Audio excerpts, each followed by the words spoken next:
I spent a good chunk of money on learning in 2023. If you are interested in knowing the breakdown of my expenses from 2023, I'll have that video linked for you. But I took 3 writing workshops in 2023. So today I wanted to share with you 8 writing tips that really helped me, that I tried, I used them, and I know that they work for me. And then 4 that I know they work, but they didn't work for me, or I didn't try them this time. The first one I want to share with you is reverse outlining. I use Plotter for this, but you don't need a fancy app. You can just as easily use a notebook, pieces of paper, post-its, index card. Anything will work for you. But if you are interested in checking out Plotter, I'll have that link for you in the description of this video. But essentially what I did was plot the book from the back. I think it also helped that I had the earlier draft, so I knew the story better. I knew what was working, what wasn't. It was the middle of the story that I was really struggling with. So looking at the book in the reverse order really helped me figure out a lot of plot holes and a lot of issues that the middle of my book was having. The next one is creating an emotional map. So this was an exercise we were recommended to do in a writing workshop. So what I did was I had my outlines for my entire book, for the story that I was working on. I had that plotted on the x-axis, and I had my y-axis as the emotions. So I could see chapter by chapter which chapters had what emotions going on. So I had the different emotions color-coded. So if it was a dramatic scene with high tension, so that was red, but if it was an emotional or a romantic scene, it was green, even though the emotion would be high, but the type of emotion is different. So I had that color coordinated, so I could visually see it in front of me, which chapters were lacking behind, or the chapters, if there were chapters that were high emotional chapters were too close together, so I had to space it out so that the pacing of the book would be nice. So that was an exercise I really appreciated. It made me see my book visually. And I know there are apps that do that for you. You don't have to go with a marker and a graph paper and plot out your x-axis and a y-axis with your chapters. You don't have to do that manually. There are apps that do that for you. I think Fictionary is one such app. I'll have that link for you in case you're interested to check it out. I haven't used their paid versions. I've always tried their free 15-day trial pack, so I haven't gotten a lot. I don't know a lot about that app, but I know there is something like this in there. The main purpose of this exercise was to look at the journey, the emotional journey throughout the book, and see how the character arcs play out. So I think that this exercise really helps you with that. So these 2 writing tips really had a big impact on the manuscript that I was working on while taking these workshops. But the next few ones are not specific to a writing. I didn't use it specifically for a writing project, so to say, but it's more like building a writing muscle. So I have talked about it before. I feel a lot of times we write with the intention of publishing, and that's the only reason we write for. And if you've watched the recent videos, I've been talking about building a writing portfolio. And these next few tips, writing tips, really helped with that. Building my writing muscle and working on creating a writing portfolio. So that's what I would recommend using these next tips for, and not letting that whole idea, the whole way of thinking that whatever you write should be perfect, should be publishable. What that does is, at least what that did to me was, it really messes up with my head, with my creativity, and I don't feel brave enough to then explore my own writing. Anyways, let's get to the tips. So the next tip I have is setting-based writing. Putting your characters or using setting as your focal point of your writing and letting that dictate everything that happens to your characters, to your plot.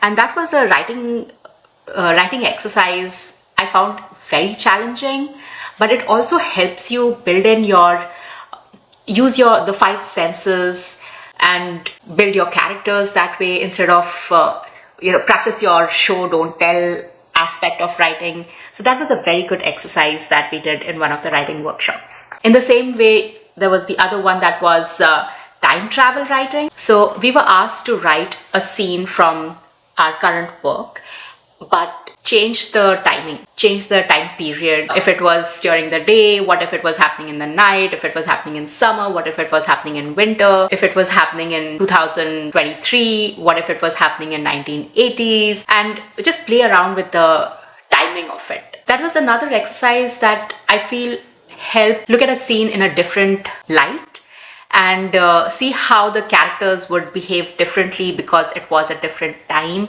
So that was a very interesting exercise we had to do. Another writing exercise that we were given was to use different writing format. So for us, it was use a piece from our current work in progress and write it as if it was a diary entry. And that was interesting. Some people went a little further and wrote it as a social media post. So that was a fun exercise that we had to do, where you had to think differently about your writing, like the actual writing and how you're going to present your writing. So that was an interesting writing exercise we did.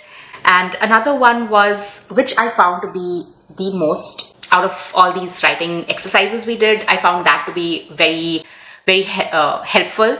I used it I have been using it for my writing. I mean, it's something that you use anyways, but you become more conscious of it when you're doing these exercises. And this one was selective details. We had to write our piece, the piece that we were working on in our workshop, to rewrite it and hold key information from the readers. So you were writing it in different perspectives.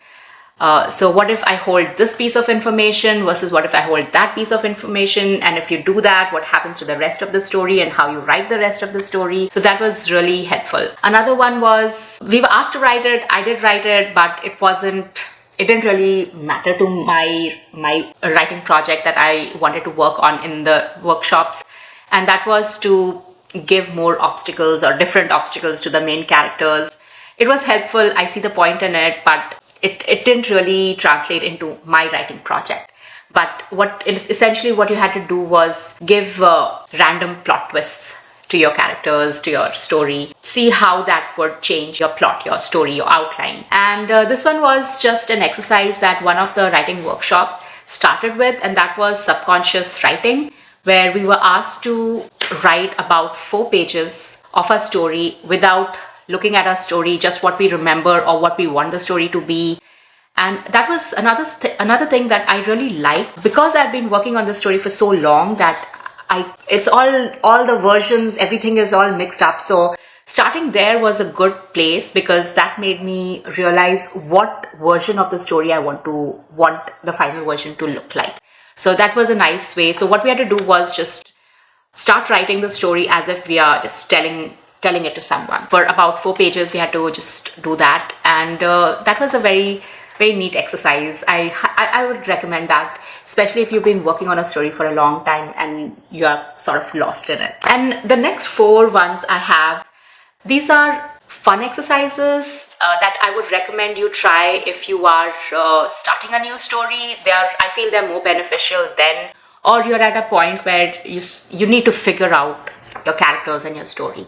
So the next 4 points, the next 4 tips will help with that in quick rapid fire fashion. And the first one is word association.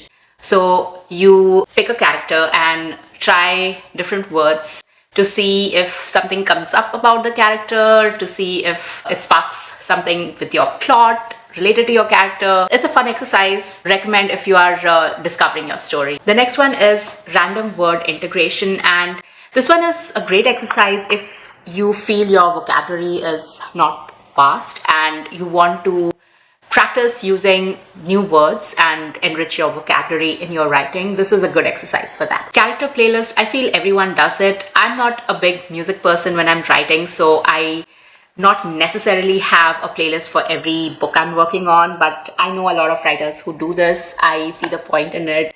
It's fun. So yeah, try that, see if that helps with your writing. And the last one is character dossier. I feel all of us do this. Some are more extensive than the others, but in some, there is a version of it I feel everyone goes through. So basically what you do is create a file on your character and get to know your character. So a lot of people do interviews with their characters. A lot of people have this What if I was the psychologist or the psychiatrist of this, or the therapist of this character, and I was getting to know the character? Basically, you get to know your character physically, what the character looks like, emotionally, what the character looks like, what is the backstory of the character. Create a file on your character and see how much you can find out. And a lot of times, as you are discovering your characters, your plot changes, a lot of backstory reveals itself, and that informs the way the story is going to progress. So it's an interesting exercise, and it depends on you how deep you want to get into it. I hope this was helpful. Let me know what are some writing tips that really changed the writing game for you. Let me know in the comment section. I'd love to chat with you about it. Before you go, do me a favor, like this video. It doesn't cost you anything, but it does help my channel a lot. And consider subscribing for more writing and self-publishing. And I'll see you in the next one.